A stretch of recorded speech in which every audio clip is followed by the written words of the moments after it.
Anne Vigneault, Joseph Parnin. Oui, merci, j'ai essayé de ne pas m'envoler. Nous étions déjà assez inquiets sur que l'axe rural, en fait, tel qu'il était défini au préalable, ne concernait grosso modo que la Haute-Saône et une partie du Jura. Sa disparition, moi je rejoins les propos de Jean-Paul, nous inquiète. Quelques questions. Même si j'ai dit que c'était maintenu. On verra. On verra comment. Alors jouez pas vous de votre côté aussi les Cassandres comme ce matin les collègues de l'opposition. Enfin, on verra. On est en train de vous présenter ce qu'on est en train de construire. Et les 7 millions qui devaient être dans le volet rural, nous les avons gardés dans le FEDER en mettant bien socle rural garanti. Ça veut dire qu'on lancera des appels à projets correspondant à ces 7 millions dans les territoires ruraux. Hein, ils n'iront pas ailleurs, ces 7 millions. Ils n'iront pas ailleurs que sur les territoires ruraux. Et j'espère qu'on trouvera les porteurs de projets, hein, parce que c'est quand même ça, le sujet. Donc, non mais, voilà, si de votre côté, vous doutez de la véracité de nos propos, où va-t-on ? Non, je doute pas.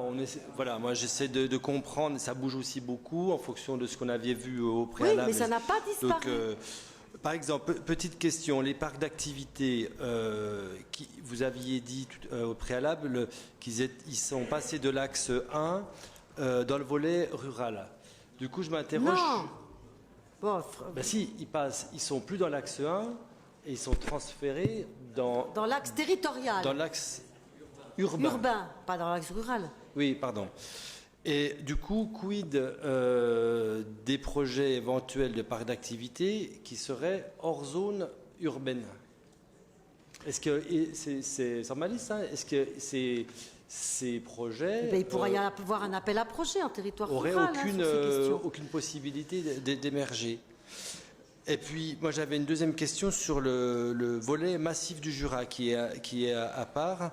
Seules, si j'ai bien compris, 2 priorités restent. Et donc, elles sont en matière de tourisme, ce qui est bien, le choix qui est fait, tourisme 4 saisons, moi, ça nous va bien. Mais du coup, l'écomobilité disparaît totalement. Donc, est-ce que ça peut être pris ailleurs? Et puis, moi, je me souviens aussi d'actions qui étaient dans les programmations actuelles en faveur notamment du pastoralisme et avec une vocation environnementale dans le massif du Jura. Ces dispositions disparaissent totalement. Est-ce qu'elles auront Axe 3, hein, elles sont dans l'axe 3, les dispositions d'écomobilité. D'accord, ok, bon. Mais Pierre reviendra hein, là-dessus. Oui, ok, merci. Alors, très rapidement, Brigitte Monet. Merci Madame la Présidente. Alors moi je reviens, puisque mon propos de ce matin était sur l'efficacité de notre dispositif et de la mise en place du BBC Rénovation. Je suis quand même un petit peu étonnée de voir dans ces programmes opérationnels que finalement on mettrait en place un régime d'exception pour les bâtiments les plus énergivores, d'autant plus que l'intérêt pour les bâtiments les plus énergivores, c'est bien d'arriver à un niveau de performance très important. Si on ne le fait pas, les économies sur les factures de nos concitoyens ne seront pas au rendez-vous. Tout le monde sait que le prix de l'énergie est en augmentation et c'est valable, y compris pour le bois, puisqu'on sait aujourd'hui que le ster de bois est plus cher qu'il ne l'était il y a 2 ou 3 ans. Donc, pas d'économie pour nos concitoyens. D'autre part, un surcoût parce qu'il faudra réintervenir sur ces mêmes bâtiments.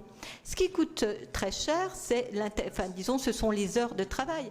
Que vous mettiez 15 cm de laine de bois ou 30 cm, eh bien, il n'y aura pas de différence au niveau du nombre d'heures de travail. Le coût sera sur le produit uniquement.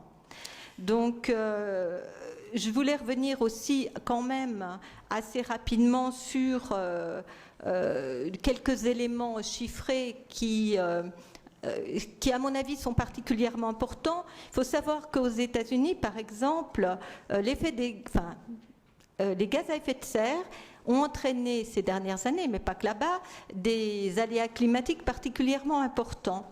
Et les 7 plus importantes pertes économiques dues à des catastrophes naturelles se sont déroulées ces 10 dernières années. Les assurances ont même dû augmenter leurs tarifs à cause de la multiplication de ces catastrophes météorologiques. Donc ce que je veux dire, c'est que cela va nous coûter cher, très cher au bout du compte, d'autant plus qu'aujourd'hui, les spécialistes ne parlent même plus de facteur 4. C'est dépassé. C'est le facteur 7 qui tient compte aussi de l'augmentation de la population mondiale. Alors moi, ce que je voulais terminer par une question, parce que je trouve que notre responsabilité est grande, c'est le choix de mettre un régime d'exception pour les bâtiments les plus énergivores.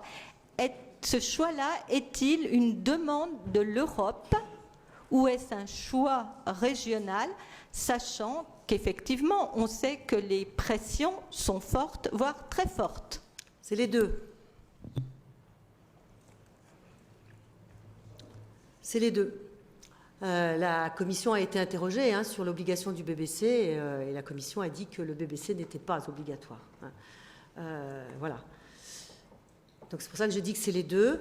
Je partage une partie du raisonnement, mais on voit bien combien les collectivités d'une part, les organismes logeurs d'autre part, demandent à ce que le passage au BBC se fasse plus par étapes, plus progressivement, compte tenu de contraintes financières très lourdes.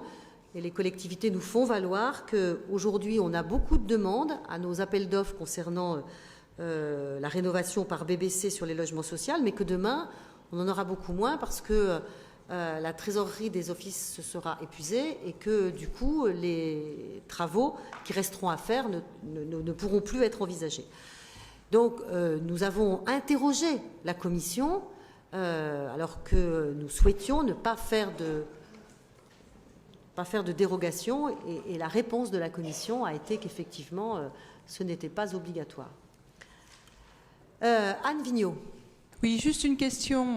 La plateforme en matière d'enseignement-recherche, puisqu'on voit que réapparaît un investissement possible sur de l'immobilier qui serait associé à une notion de plateforme.